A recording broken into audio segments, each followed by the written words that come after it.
Have you ever made a decision under intense pressure, only to look back and wonder what you were thinking?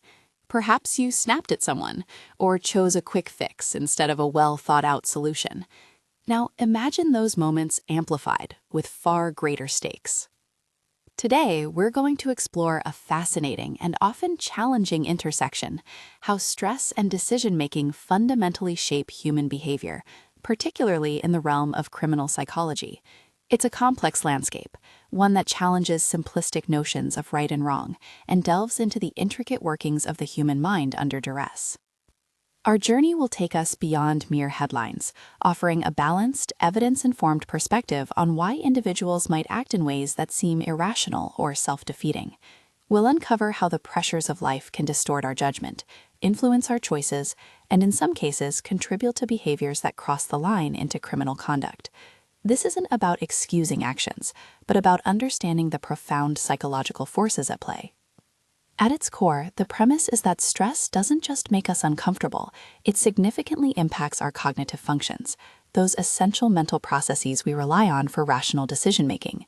Think of it this way: when you're under stress, your brain's processing power is diverted. This can manifest in several ways. Your focus might narrow, making it hard to see the bigger picture. Your mind can become overloaded, like a computer with too many programs running, leading to rigid thinking where you struggle to adapt. And critically, it can push us towards impulsive choices, opting for immediate gratification or escape over long-term consequences. Prolonged stress, often called chronic stress, can even lead to something known as decision fatigue, where the sheer mental effort of making choices exhausts us, further diminishing our ability to think clearly. This isn't limited to individuals facing legal trouble. It's a reality for many in our society, from professionals in high-stakes environments to those navigating challenging life circumstances. Consider the various forms of stress. There's acute stress, like a sudden emergency; chronic stress, the relentless pressure of poverty or social inequality; workplace stress, which can affect anyone, including those within the criminal justice system who might experience secondary traumatic stress from exposure to trauma. Environmental factors, such as limited access to resources, can become profound, ongoing stressors, shaping a person's worldview and their immediate options. For decades, researchers have tried to understand why people engage in crime. Early theories, like rational choice theory, suggested individuals weigh the costs and benefits of an act, making a conscious decision. Deterrence theory then looked at how potential punishment influenced those choices, and routine activity theory highlighted how criminal opportunities arise from the convergence of a motivated offender, a suitable target, and an absent guardian. But as our understanding of the human mind grew, these models began to seem too simplistic. Enter prospect theory, which showed us that people often make decisions based on perceived gains or losses, often being risk-averse for gains, but surprisingly risk-seeking when facing losses. This shift in perspective is crucial. Even more illuminating is the dual process theory, which posits that our decision-making involved two systems: a fast, intuitive, emotional System 1, and a slower, more deliberate, analytical System 2. When under stress or high emotional arousal, System 1 often overrides System 2. Think of it as the hot-cold perspective, where cool cognition is rational, but hot affect, our feelings, can easily hijack our choices. And it's not just about raw emotion.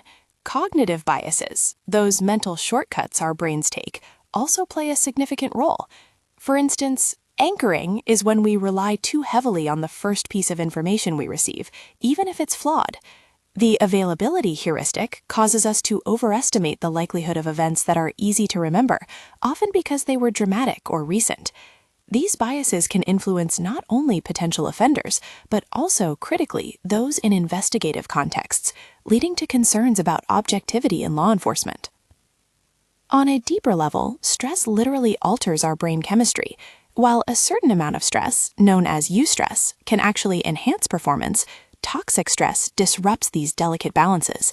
It can change brain structure and function, leading to lower cognitive functioning and chaotic decision-making, impacting our ability to assess benefits and costs accurately. So, why is understanding all this so vital? While sensational headlines often focus on outcomes, the depth of research in this field, from academic institutions to government bodies, underscores its critical importance. It's paramount for developing truly effective crime prevention strategies, ones that address the root causes rather than just the symptoms. It informs judicial processes, helping us to understand the complex mental states of those involved. and it's crucial for enhancing the training and resilience of criminal justice professionals themselves who operate in high-stress environments. Of course, this field isn't without its debates.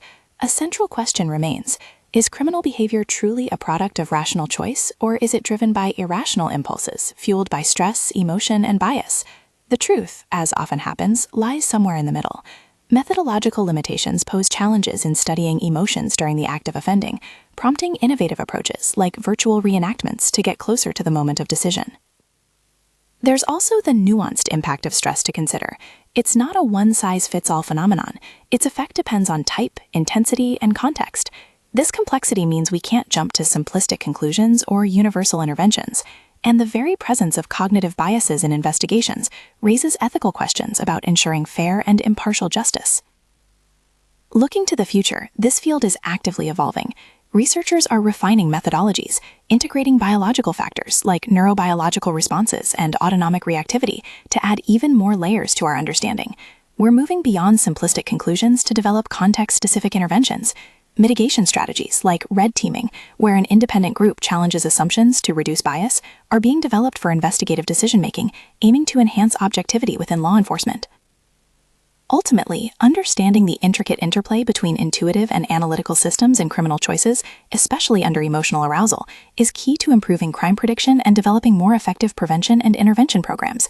It's about recognizing the human experience in its full complexity. By acknowledging how stress can profoundly shape our decisions, we gain a deeper empathy and a more informed perspective, paving the way for a more just and understanding society for everyone.